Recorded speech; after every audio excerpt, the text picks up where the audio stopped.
It is Super Tuesday for Colorado and 15 other states, and Donald Trump is a step closer to securing the Republican nomination. Both he and President Joe Biden are closing in on the delegates that they need. Let's take a look at the Republican race for president in Colorado. Here are those latest numbers for you. Donald Trump with a big win over Nikki Haley. Those votes will count now that the Supreme Court has weighed in on the move to keep him from the ballot there. And for the Democrats in Colorado, no surprise here. President Joe Biden gets the win here with 84% of the vote. Trump celebrated at his Mar-a-Lago resort in Florida with tonight's victories. He has secured 893 of the 1,215 needed to win. Nikki Haley, who campaigned in Denver last week, did not have a good showing tonight. She vowed to stay in the race through Super Tuesday, but has collected only 66 delegates so far. Joe Biden, without any serious challengers, has gathered nearly 1,300 delegates so far. After tonight, it is safe to say this will be a rematch of 2020 with Biden versus Trump. Our political specialist, Sean Boyd, is here right now. And Sean, these are big wins tonight for Trump and Biden. No question, but there were some troubling numbers for both of them tonight. For Trump, it's the 33% of Republicans and unaffiliated voters who cast ballots for Nikki Haley in Colorado. While Trump has won every primary and caucus except D.C. and Vermont tonight, Haley continues to get between 20 and 40% of the vote.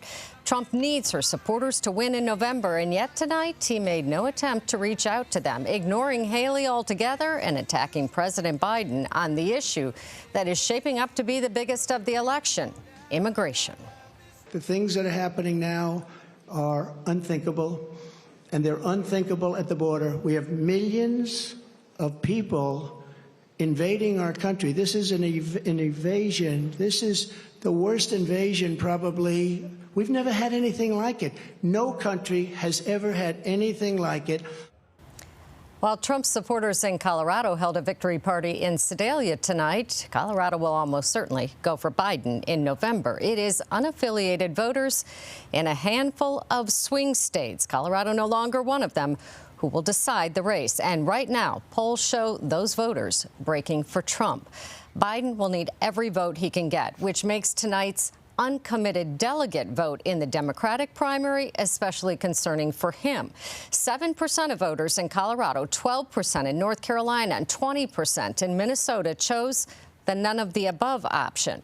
While they may not support Trump in November, they could hand him a victory if they sit the race out. And Biden did little to rally his base on the biggest night of the primary. While Trump spoke before a large crowd of his supporters, Biden released a statement saying a second Trump term would mean chaos, division, and darkness. Problem is, most voters are more concerned about immigration and the economy, and polls show Trump winning on both of those issues. Those polls also show the vast majority of Americans don't want a rematch, a Biden-Trump rematch, and yet here we are. Turnout was down in Colorado, and I cannot help but wonder what it's going to be in November. Yeah, so here we go. We'll see. The long road between here and then. Latest tonight on that horrible crash.